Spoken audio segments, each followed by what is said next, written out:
यानंतर नाशिकच्या बातमीकडे वळूया। नाशिकमधील बहुचर्चित अशोक खरात उर्फ कॅप्टन या भोंदूगिरी करणाऱ्या मांत्रिकाला पोलिसांनी अटक केली आहे। या भोंदू बाबाला आज नाशिक जिल्हा न्यायालयामध्ये हजर करण्यात आले। या मांत्रिकानं गुंगीचं औषध देऊन एका महिलेवर बलात्कार केल्याप्रकरणी नाशिकच्या सरकारवाडा पोलीस ठाण्यामध्ये गुन्हा दाखल करण्यात आला होता। महत्त्वाची बाब म्हणजे या भोंदू बाबाकडे अनेक राजकीय नेते, अधिकारी आणि सेलिब्रिटी आपलं भविष्य जाणून घेण्यासाठी जात होते। त्यांचे व्हिडिओ देखील पोलीस तपासात उघडकीला आलेत। सिन्नर तालुक्यामध्ये अशोक खरातने श्री शिवनिका संस्थान या मंदिराची स्थापना केली आहे। या मंदिराच्या विश्वस्त पदावर महिला आयोगाच्या अध्यक्ष रुपाली चाकणकर आहेत। तर एकनाथ शिंदे मुख्यमंत्री असताना त्यांनीही या मंदिरात जाऊन दर्शन घेतलं होतं। तेव्हापासून अशोक खरात जास्त चर्चेत आला होता।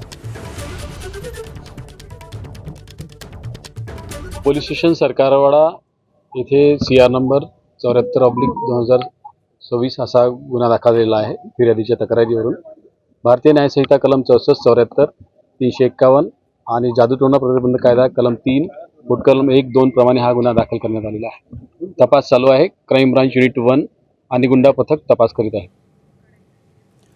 तर नाशिकमधील भोंदूबाबा कॅप्टन खरातची पाद्यपूजा खुद्द राज्य महिला आयोगाच्या अध्यक्ष रुपाली चाकणकरांनीच केल्याचा व्हिडिओ समोर आलाय। तसंच भोंदूबाबा कॅप्टन खरात सोबतचे चाकणकरांचे फोटोही सुषमा अंधारेंनी ट्विट केले।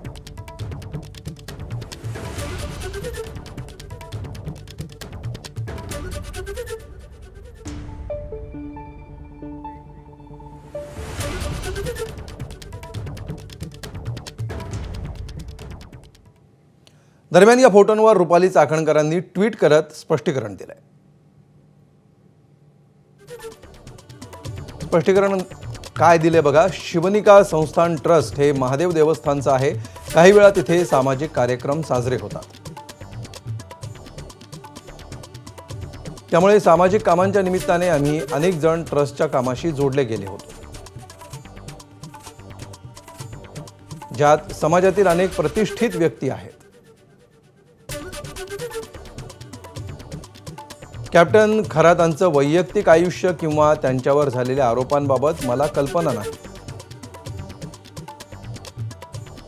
आता जे आरोप होत आहेत त्याची पोलीस निष्पक्षपणे चौकशी करतील। तपासावर माझा पूर्ण विश्वास आहे। ABP माझा, उघडा डोळे बघा नीट।